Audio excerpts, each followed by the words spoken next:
A Time for Everything Under Heaven. William Hovey Smith, 2021. This is Hovey Smith, the Backyard Sportsman. When you live in the rural area like I do, your activities are not so much dictated by the calendar or the clock, but by the weather.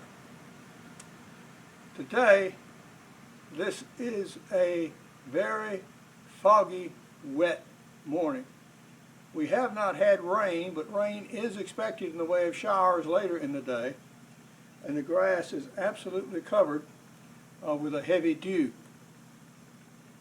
This is an ideal day for burning wet wood.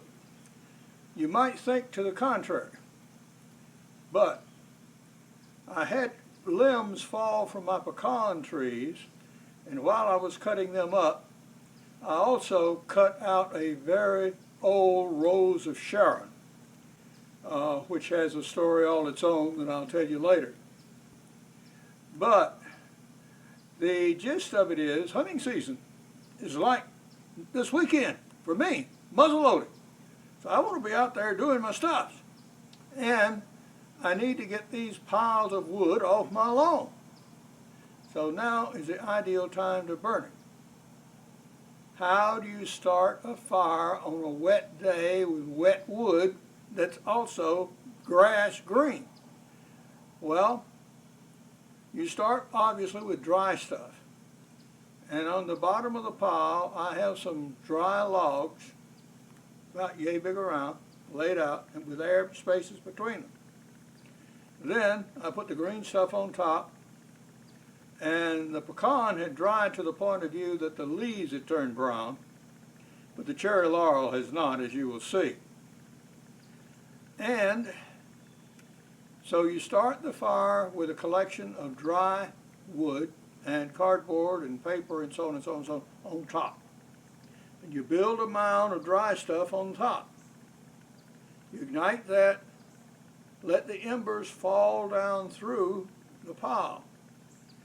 This will ultimately ignite the leaves that are still at the bottom, start generating heat, dry enough of the green wood out in the smaller pieces to actually start fire, and ultimately you will build up a bed of coals.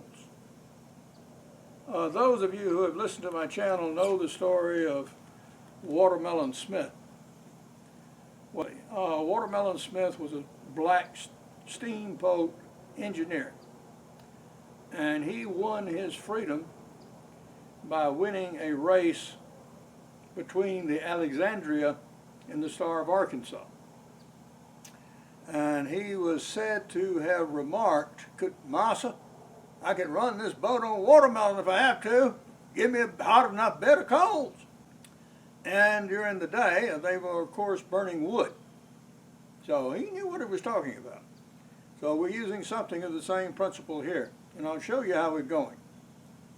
Despite what you see, which is a considerable pile of stuff, I have removed and put on the burn pile material that extended all the way out to where you see those scattered leaves, and back there where you see the iris sticking up beyond the tall grass. And the reason that grass was so tall, that the limbs of the rose of Sharon had collapsed to the extent that I could no longer mow between that clump of iris and the shrub. So we left the one good tree in there, which is an oak tree, and we'll allow that to grow. Then the burn pile, as you see, is smoking away. It has a hot bed of coals on it. And these cherry laurel leaves have a slight waxy coating, I think, because they ignite very readily even though they're dripping with water. So we're slowly getting it done. This is something that will take a while. It can't be done instantly. But yeah, this is how you do a task like this. I'm an author, mainly of outdoor books, but I do have some significant business titles. The most recent which is Make Your Own Job, Anytime, Anywhere, at Any Age. In this book, I stress individual entrepreneurship and how to create your own job ideas and make a successful business. My novel, An American Family Meets Their Sicilian Cousins, is now available as a softcover and an ebook from Amazon.com and other sources, and the audio version from Lantern Audio, which will soon also be available at the other outlets.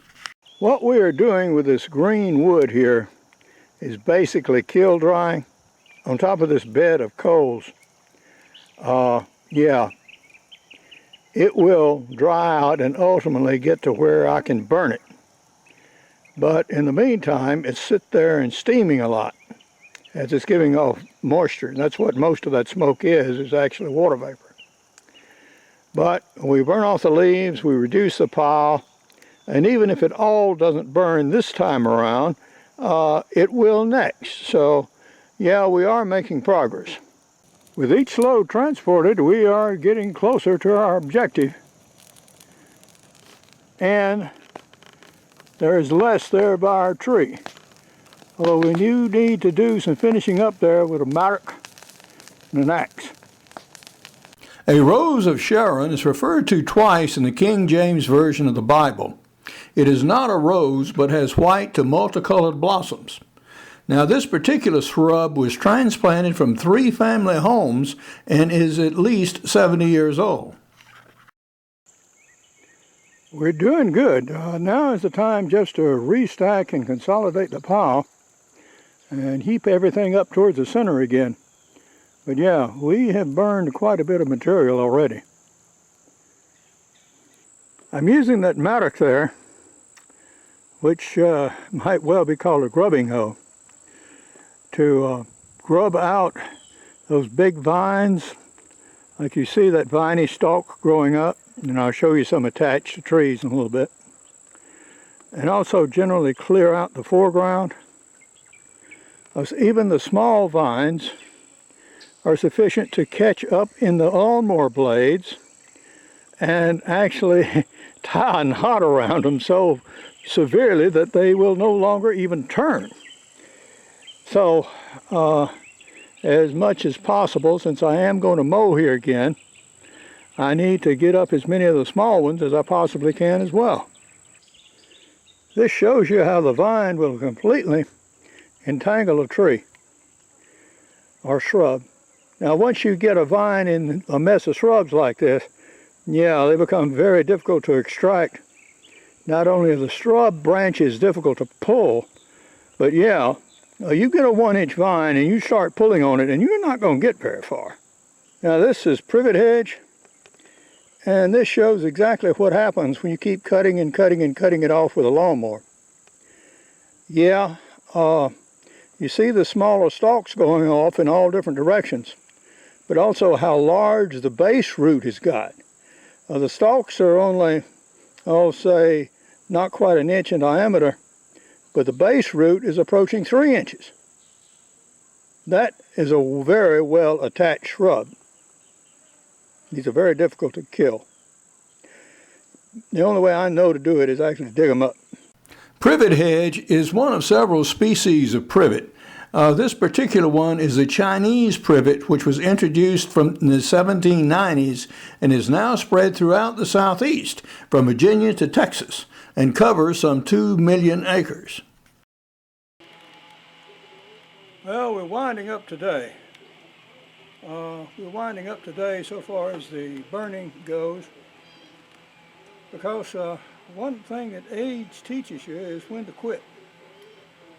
And while I'm still going to do stuff with the mower while I have the deck on it, I've got some trails to cut. I'm going to do that. I'm done with my pulling and hauling and that kind of stuff right now. On the mower, we have an interesting part. This is to take care of this looseness in the steering. So these parts are still available, and in a future video I'll show you how to install one. And then little Craftsman here, well, not new, but as operationally efficient nearly as it ever was by the time I get through with it. We've got our cutting about halfway done around our Rose of Sharon, and tomorrow morning I'll still have a very hot bed of coals.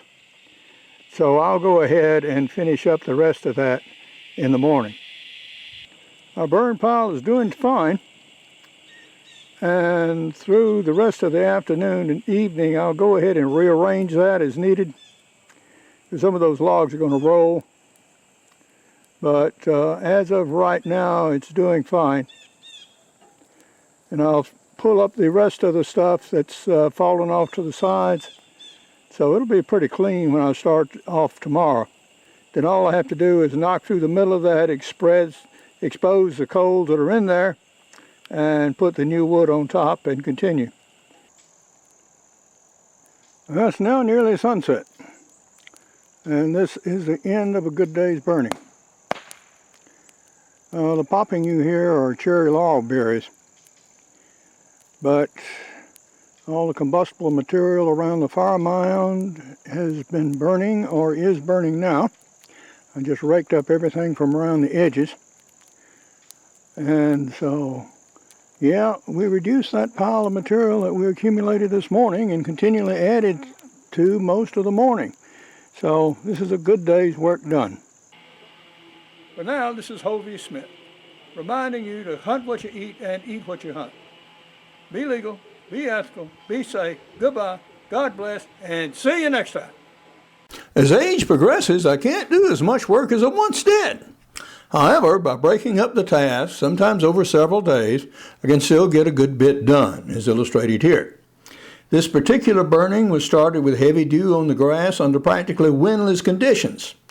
With the fire backed up and the windless conditions continuing through the night, I felt confident I could leave this safely and let it sit there and just burn.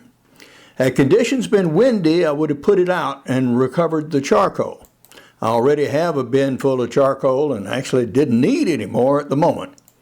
I once heated with wood, but do no longer because of the inability of fireplaces to adequately heat my house, the inside mess it caused, and my increasing inability to safely carry heavy objects. Yeah, this aged business does that to a fellow. If you burn, take extreme care with what you are doing and time your burn to optimum weather conditions. I take no responsibility for fire started by others. There is extreme fire danger in many states at the moment, and outdoor burning may be prohibited or restricted under state and local laws. My novel, Until Death Do You Part, An American Family Meets Their Sicilian Cousins, is now available in softcover and as an e-book at Amazon.com and other sources. Hunt what you eat and eat what you hunt. Goodbye, and God bless.